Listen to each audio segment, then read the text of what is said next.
Okay, so hopefully this one will be like kind of like a short one. So this is going to be continuing on CCA plus, no, I would not, CCA and some other thing, I forget what it was, Tax Shield, whatever that stuff, Cca Tax Shield. So first of all, the reason that, I don't know if I went through this, the reason that we actually use like the CCA stuff, so CCA is basically depreciation, and the benefit of this CCA stuff is because we can pay less taxes. Like for example, let's say I have like some revenue of like $12, okay, and then let's say I have no expenses, so then my taxes that I have to pay, let's say the tax rate is like 30% or whatever, I have to pay the government 12 times 30%, which is some amount of money, which sucks because I don't want to pay them that, because that means that I only have leftover this minus this, which is 12 times 70%, which really sucks. I don't want to pay them that. But let's say I have some revenue and then I have some expenses. So let's say I have like the revenue of $12 and then I have expenses like 5. Oh, right, okay. This thing over here means that I pay the tax right after I got my revenue. And then after this, like in each case, I still have the expense of $5, okay? So in this case, I have expense of $5. So right now, my net income or whatever after tax would be this, let's see, this minus this tax money minus the expenses, okay? This is going to be a lot of money. But let's say I did this thing over here where I first did the revenue and then the expenses. And then let's say like right now my thing, like my amount of money or whatever, my income is 12 minus 5, which is 7. And then right now I pay tax. So my tax would be 7 times 30%. And then that would be my final amount. Okay, 7 times 30%. I mean, 7 times 70%. Haha. I'm dumb. 7 times 70%. Which is probably maybe like 6-ish. I don't know. Okay. But here, this amount was 12 minus 12 times 30. Let's say 12 minus 4. Because 12. Let's say this is like 4-ish. Okay, so this is around 4-ish. This means that when I pay the tax right over here, I have my revenue of 12 minus 4, which is 8. And then I have expenses of 5, which means that my net income after tax is 3.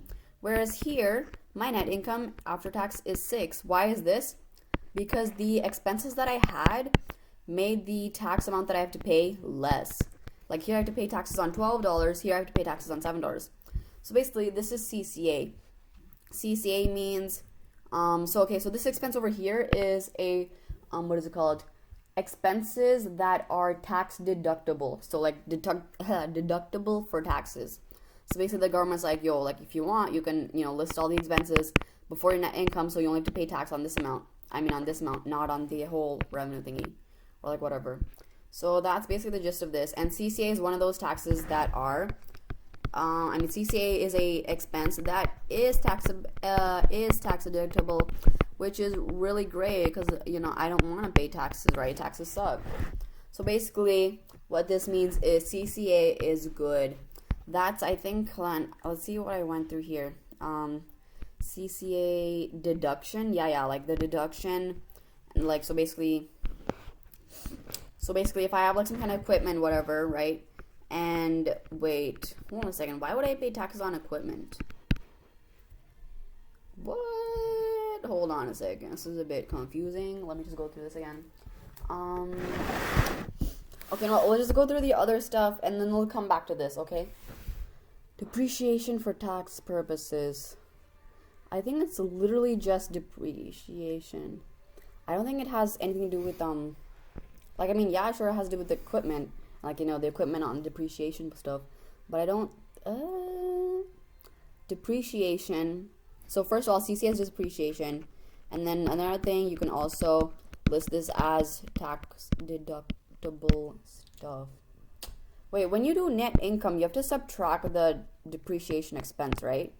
Right, so which means that when I do this net income stuff, I can deduct the CCA stuff. Like, because the CCA, like this is with, like this whole 5, like the net income after tax of 3 is no CCA, and then the net income up for 6 is yes CCA.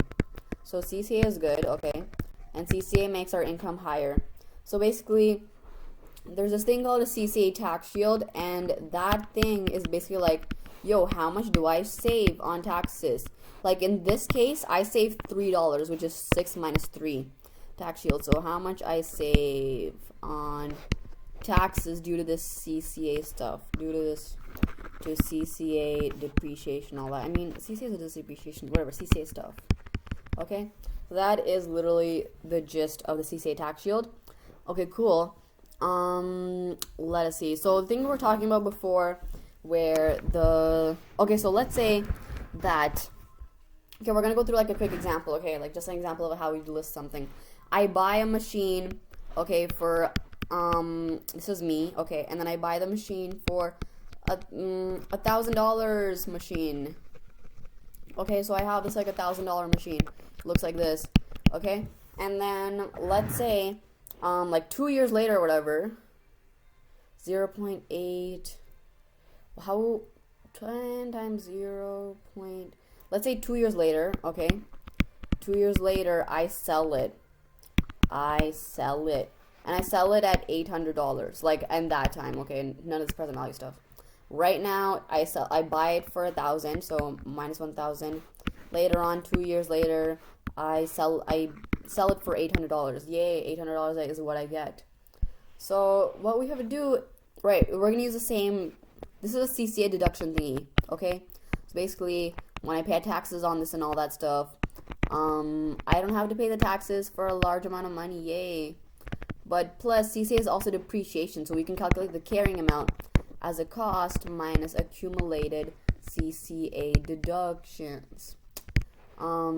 Equals 1,000 minus accumulated CCA deductions. Basically, that's just like the 1,000 times 0.2 to the power of however many years we cut this for, right? Like basically, if we, so that's 2 to the power of 2, because, you know, like basically the first year, it's like the depreciation is 1,000 times 0.2, and the second year it is that, wait a second.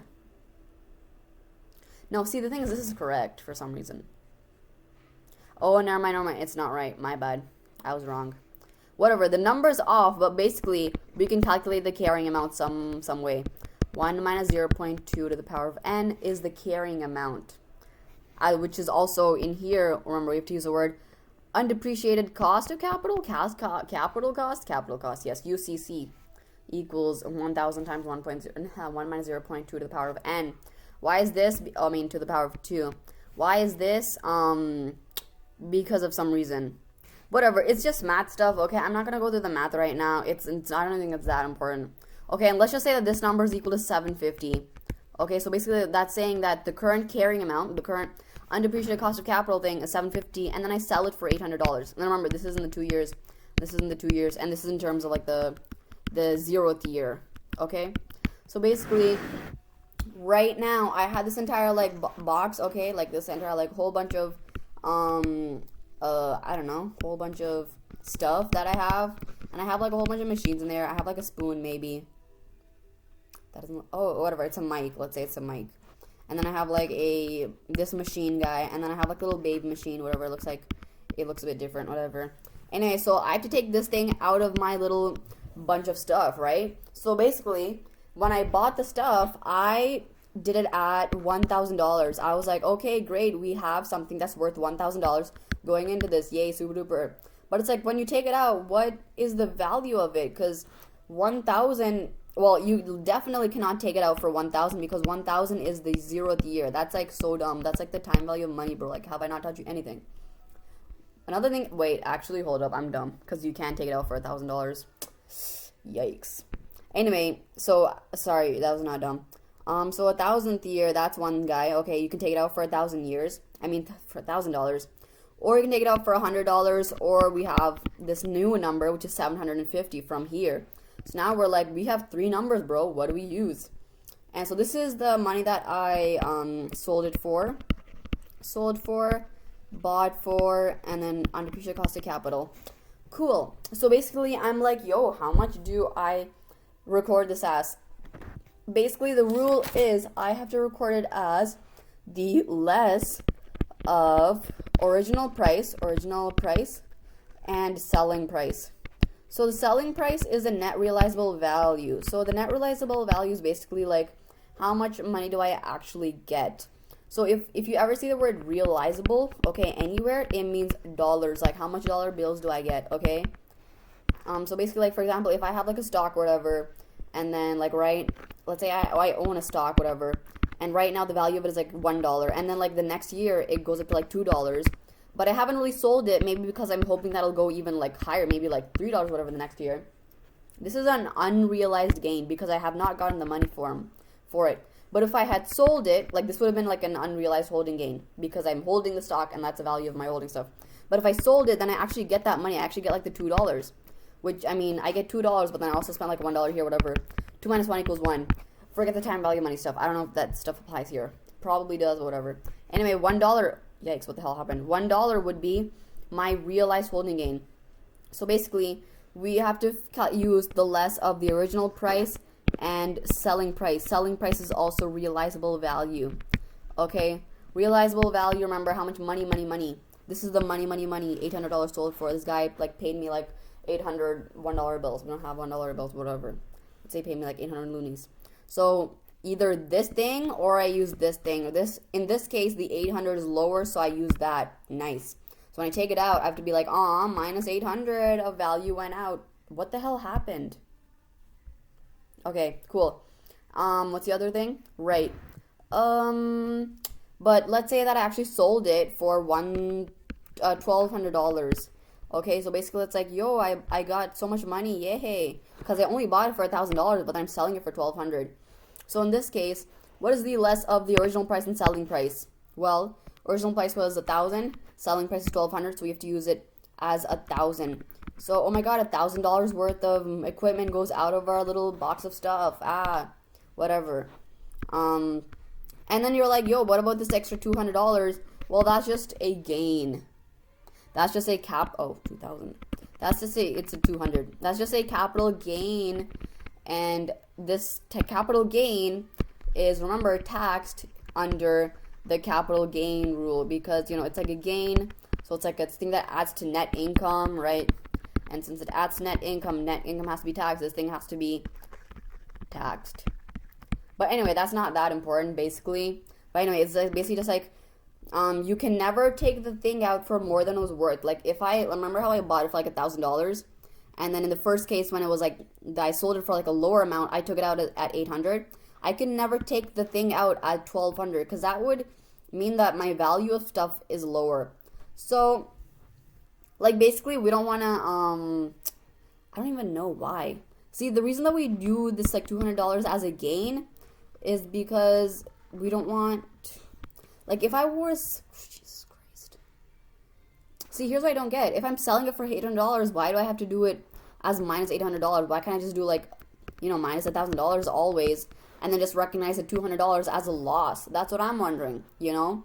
But apparently, basically, they just want to always do it at the realizable value, probably because the realizable value is like a more better, like a wait, hold up.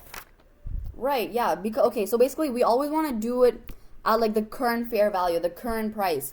This $1,000 is like it's like the 0th year stuff. I don't really want to use this, but I'm like, you know what? If I really have to, in this case, if I really have to, I will use it. But I really want to use this $800. Okay, because that's a realizable value. That's a value of it right now. And, you know, we don't want to use, like, past numbers. We want to use, like, right now numbers. Okay? And, like, you know, we probably already depreciated this stuff and all that. Like, we already probably depreciated the $1,000. The machine's value probably went down by $1,000. I mean, went down, whatever. Okay, cool. This went way too longer than I thought it would.